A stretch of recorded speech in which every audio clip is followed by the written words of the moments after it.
Hello and welcome to Rajya Sabha Television. You're watching The Big Picture with me, Frank Pereira.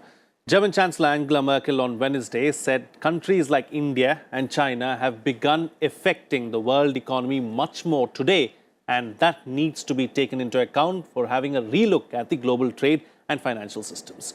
In a veiled attack at policies being adopted by countries like the US, she said there is a new approach in the world that says, shouldn't we look after our own and ensure that our own are looked after? Speaking at the World Economic Forum annual meeting in Davos, she said there are a number of disturbances around the world and the IMF has painted a rather gloomy picture of the global economy.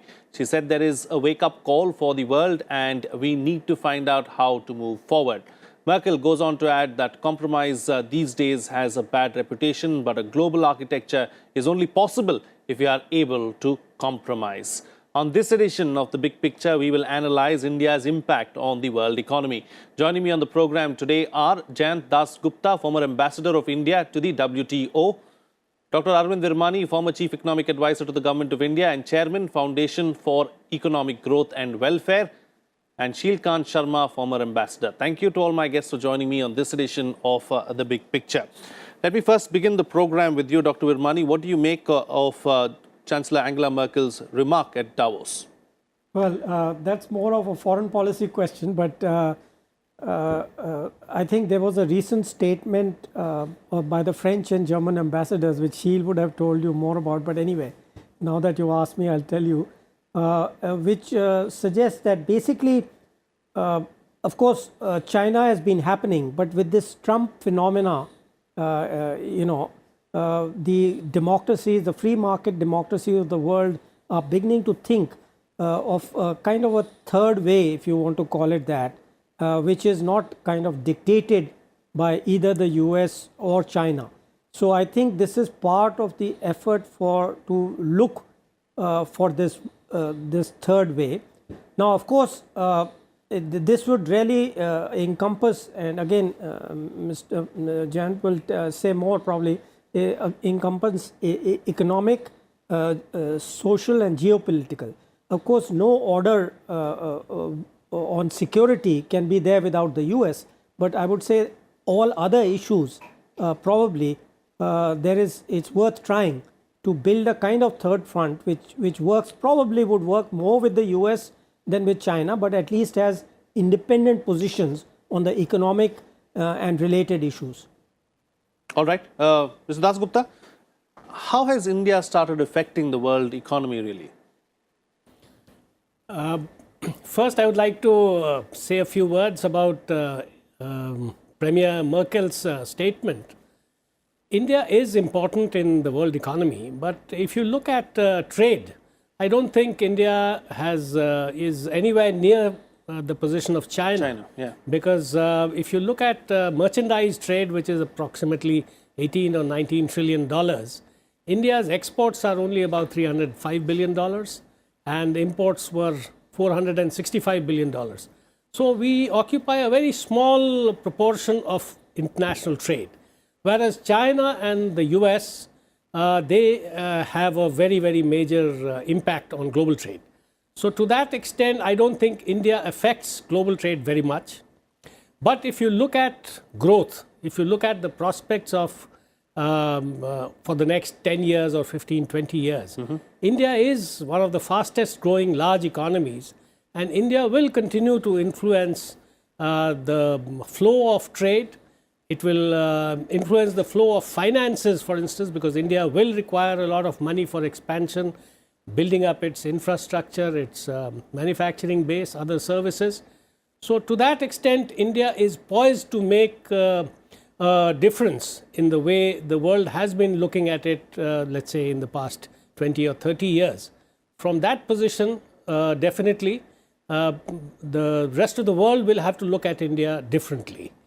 That said, I think Premier Merkel's statement was, as you have pointed out, mainly directed towards the US. Because the kind of unilateralism which President Trump has been exercising, that bodes ill for the rest of the world. because progress can only take place if there is certainty, if there is predictability, and if there is peace. Now, if I am manufacturing something which is meant to go to another country by way of exports, and if suddenly a barrier comes up and I am left with no choice but to dump the goods that I have produced, what do I do? Right. So people are not going to invest. So investment flows are going to get affected. Employment is going to get affected, which is something which is of great concern in India as well as in many other countries now. So that is something which I think Premier Merkel has been, and the French President Macron, he has also been mentioning. The rest of the world, I think it is time for them to look at an alternative, as Dr. Virbani has pointed out. Unilateralism cannot be allowed to go unchallenged and unbridled in an unbridled manner and destroy all the institutions that have been created since the Second World War. Right. So we need to come together. We need to find out what is something which people can accept around the world and which can allow countries, all countries, to make progress. Absolutely. And Ambassador Sharma, is there a shift in the global economic order? I wouldn't say so. The shift is not actually in the order. What is happening is that leaders like Angela Merkel or Macron or the Japanese Prime Minister, who also spoke in Davos, they are trying to steer it in the direction of a lawful world order. There have been threats to this the economic order as well as the security order. These people are trying to bring it back to, like, for instance, under the WTO, the trade should be under rules, not arbitrary. So protectionism, each of them have said in their statement. Angela Merkel's statement actually mentioned about protectionism as a problem. She talks about migration also as a problem. And the third thing she mentioned is about data. So data is one area which is as has been said often, that it's the new oil, because data is so important, and the next generation of technology very much plumbs data. So how countries look at data is an issue before them in Davos. And if you look at Angela Merkel's statement and the Japanese Prime Minister's statement, they both mention this aspect. So it is not the new order, but there are new challenges. And what she has said, that there are new challenges which are on the threshold, but we have no, the institutional framework with which we could have dealt with those challenges are weakened, as Mr. Dasgupta just mentioned. So it is here that you need steering. And Merkel, you see, in her own country, she's facing a threat. I'm sorry to interrupt, Ambassador, but when Trump is looking inwards, when America is putting America first, who's going to be the torchbearer really of this kind of a movement?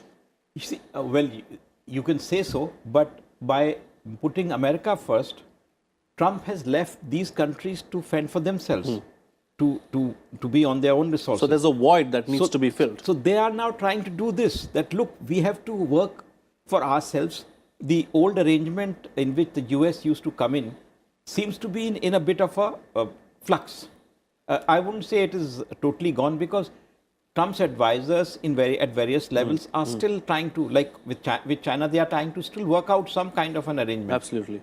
So we have to keep an open mind. But France, Germany, EU, Japan, Korea, and India, we come into that category where we need to work together for an order which is which is predictable, as Ambassador Dasgupta mentioned. Right. And Merkel also has a problem, because for the first time in, I think, in the last 2 decades or so, her economy is not promising to grow as it was so far. The German growth today is in a bit of a challenge. Yes. And France also has this problem. So EU, which has benefited with globalization, which has benefited with this global order, right, is also introspecting about it. Sure. Dr. Virbani, so what has India's impact been on the world economy, and what is the potential? So yeah, that's the question which I thought you would ask me, but yeah. So here, let me give you a quick perspective. By 27, we are now in PPP terms, we are the third largest economy after US and China. China, yeah. But people normally looked at the current GDP in dollar terms, and if you take that, by 2017 we were seventh largest.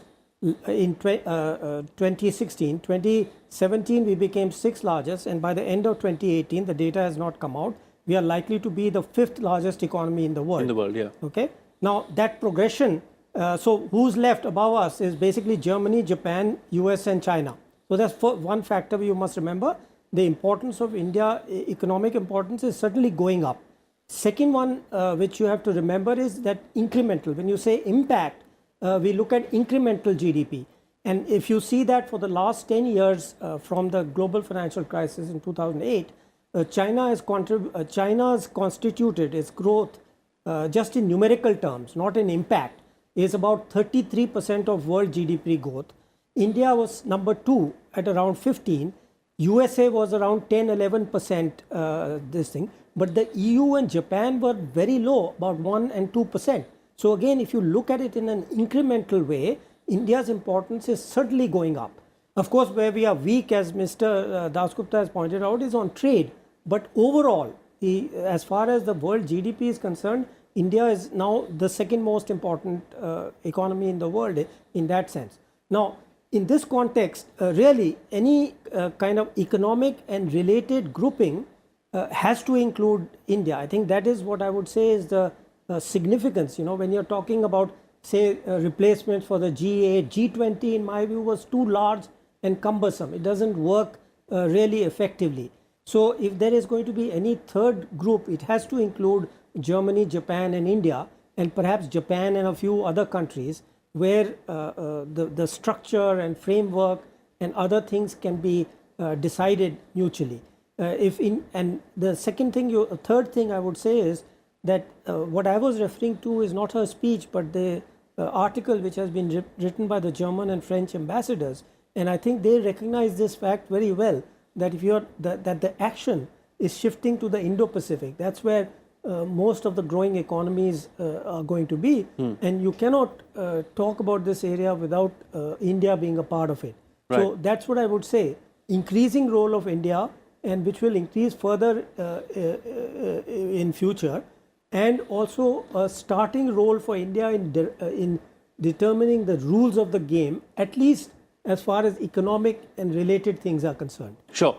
And Mr. Dasgupta, so what are the areas that India needs to focus on going forward? Yes, trade definitely is on top of that list, but what else? I think this brings us to a larger question, and that is about our capabilities, achieving the full potential that India has. And that, if I may sound a bit trite, that will start with education. Basic education, then secondary education, and finally, when we send boys and girls up to university, they must learn something which is going to be of value to the society, to the industry.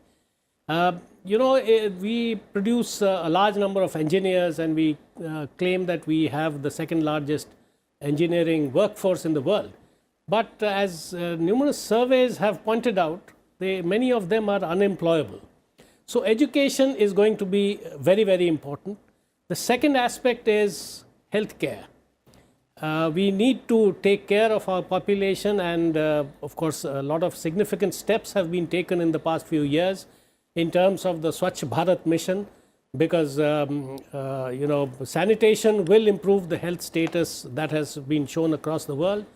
The third thing is infrastructure, and of course interlinked with that is, have we really missed the bus in terms of setting up a manufacturing base large enough to take care of our very large numbers of unemployed or underemployed youth? So that is the third aspect. But with education will come empowerment, and because India will have a demographic dividend in terms of the number of people in the 15 to 35 or 15 to 40 age group in the next decade or so, India, if they are educated properly, they can provide a resource, a very valuable resource to the rest of the world. But if not, they could be a burden. Yes, then it could, instead of a dividend, it could be a disaster. Absolutely. I think that's a very valid point that you're making, that we need to focus on our education system and try and prepare for the future from now itself. But, Ambassador Sharma, does this also give both India and China an opportunity really to put aside their differences and work together and fill up this void that retreating countries are providing? You see, there is this, there's a double process. One is the internal pressures on both these economies to do things, very well described by the previous speaker, in the case of India.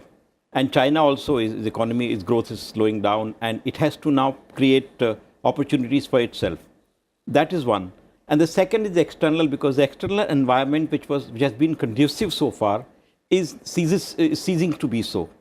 So because of this twin challenge, India today has to move much faster than it has been, and in every front. I would also say that, as I think one of these statements in Davos mentioned, that for 66,000 jobs in railways, there was 1 million people who applied. And the person gave a charitable view of that, saying that means there is surplus capacity in India in terms of human resources. And the day they are able to get them, the day the demand pushes them to be employed, that automatically will give upward thrust to India's economy. Yeah. So there is a need for also to create areas where existing people can be employed. So, and then once that happens, there will be a certain automatic pressure on the systems to create, to produce better people. At the moment, there is a sluggishness. Because of this, youth is choosing to go in directions which are not that central. It is happening actually even in the US and some of the developed countries. They don't go for STEM, science, technology, engineering, mathematics, and they start looking for accounting and things, which are actually second order aspects of growth. Right. So these are the reasons why, these are the these trends in which India can still capitalize and move forward. And the foreigners who are looking at us, they see it in that perspective, as Arvind mentioned, that there is a trend of India's growth over the last several years. And if you see that trend, and then you see possibilities. So the half glass which is full, or less than half glass which is full, it is that which can give India's potential a certain thrust. China is a different class altogether. They have actually managed to bite more than they can chew. So Xi Jinping has been talking two big things. And you find that their vice president, who's now gone to Davos, he's talking a different language. There is a certain, they've scaled down that ambitious thing, because there are many challenges there. Absolutely. Right. And everyone has got around to looking at China with lot of apprehension. And skepticism. And India, on the other hand, is acceptable. It is the most acceptable country among the emerging economies in the world today. Everyone finds India on the positive side. Absolutely. There's immense potential there, is what you're suggesting. Dr. Virmani, talking about China now, how much of a concern is the slowdown really in China? So, there's increasing amount of information coming out of China, which points to people are afraid to give a number, because official numbers were always suspicious, and it's hard to pin anything because you can never prove anything. So what they are pointing to is the increasing amount of contradictions. For example, one of the contradictions which is pointed out is that the retail growth was 9% last year, but the personal disposable income grew by 4.5%. That's double. I mean, logically, it doesn't seem to make sense. Like that, they are pointing to a number of contradictions. I mean, I don't remember every of them, but I've read like 5 or 10 of them. So clearly, growth is slowing. Now, the question which arises, and where India also comes in a bit, is why is this happening? Well, the basic underlying reason, of course, is the credit bubble. The things connected with it, they've been trying to keep growth up, but at some point it has to slow down. What this tariff war, as I call it, with the US has done is it's triggering a bursting of the bubble, to put it graphically. And that is showing up in these contradictions and this effort to say the growth has only declined by 0.1% or something. I mean, 0.1% is actually nothing if, from my perspective of growth in the world. So that is one thing. The second thing is that this actually provides a great opportunity. I think Mr. Dasgupta raised this issue of whether labor-intensive manufacturing missed the bus. No, there is a great opportunity right now because of the tariff war. India's wage rate is now roughly 1/5 of that of China, okay, and we are close to Vietnam. So a lot of the labor-intensive stuff is going to Vietnam. In principle, if we could improve our labor laws and some related other ease of doing business stuff, we can still, this is the last opportunity in my view. So some policy level changes are required is what you're suggesting. Are required to attract it. You have to take a proactive view because this is in a way the last opportunity. I mean, I normally do not support subsidies or other such things, but I think for this year or year and a half, we cannot miss this opportunity. One more point I want to make. Of course, this job skills and basic education and education quality is very important for the long term. But we also have to remember that just by the sheer size of numbers, you know, people don't talk about IQ, but we have 125 million out of 600 million people of the highest IQ. They can be trained, and they are. How? These are, you know, every large company has an R&D center in India. Now, what is happening, and that's what I wanted to point out, is even Southeast Asian countries are realizing that if they want to do the frontier research, they are starting to set up these centers. Earlier, it was only the West who thought cheaper brains, so to say, if I may put it. But remember, these guys have to be trained. So clearly, if there was better education, quite right, you know, at higher education levels, etc., there would be a lot more who are actually available. But as of now, they still can be hired and trained, but that makes extra cost. A lot more available and employable as well as if they are well educated and we improve our education system. That having been said, Mr. Dasgupta, can India play a pivotal role really as far as the economic future of the world is concerned? Yes, I agree with that because India's growth is going to be, you know, sustained over the next decade or longer. India's population is going to be the largest in the world at some point of time in the 2030s.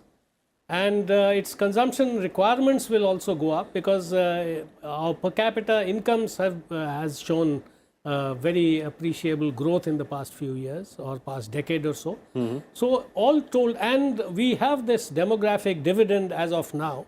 And if we set our own house in order in terms of providing better skilling, better education, and one of our strong areas is going to be a knowledge-based economy. If we can contribute to our services sector in terms of scaling it up, in terms of addition of value, rather than, you know, the very low-end services jobs, we can contribute very significantly to global growth because if you look at global trade in merchandise goods and global trade in services, you will find that services has been growing much more rapidly than merchandise goods trade. Right. And in a globalized world with 3D printing coming in, with all kinds of disruptive technology getting discovered, you know, every year, I think manufacturing will no longer be the preserve of only one country like China or a few countries. It will get dispersed all over because technology will be available. Right. It is then, you know, how do you add value through services? And that is where India can contribute very significantly, provided it sets its own house in order. Absolutely. And a final closing concluding remark from you, Ambassador. You know, as far as India is concerned, what's the best way forward for both India's economy and the global economy? I'll give one example. For instance, you know, this solar mission, International Solar Alliance, it was India's idea. It is really very seeing deep into future. because in the coming decades, energy will still remain the most crucial question, and solar is the way out. And India is already working in that direction. So that is the kind of innovative thinking and out-of-box thrust that we need. Second point which I wanted to mention was that goods, services, but as I mentioned earlier, data is an important element now because of this fourth industrial revolution. You have Internet of Things, you have as 3D printing, and most important, artificial intelligence. Where is India different? Because its large population gives an enormous database, which other smaller countries do not have. China is harnessing that, and it is coming up. It has come up in a very big way. We should also look at it now with a focus. We have so far not done that. You know, there is this whole question of data sovereignty and whether we should have a global, what you call coordination about data. These are the questions on which global governance is required. And India can actually take a lead in this area in sync with countries like Japan and European countries, Germany and France. We have enormous potential in that direction. Absolutely. But how much we harness is the challenge for us. Absolutely. All right. There is immense potential as far as India is concerned, and there's immense potential for India to shape the global economy as well, as what the panelists are suggesting. But first, we'll have to set our own house in order, and we also have to ensure that there are some policy level changes for that to happen. With that, it's a wrap on this edition of The Big Picture. I'd like to thank all my guests for joining me on the program and putting things into perspective for us. That's it from me. See you again next time.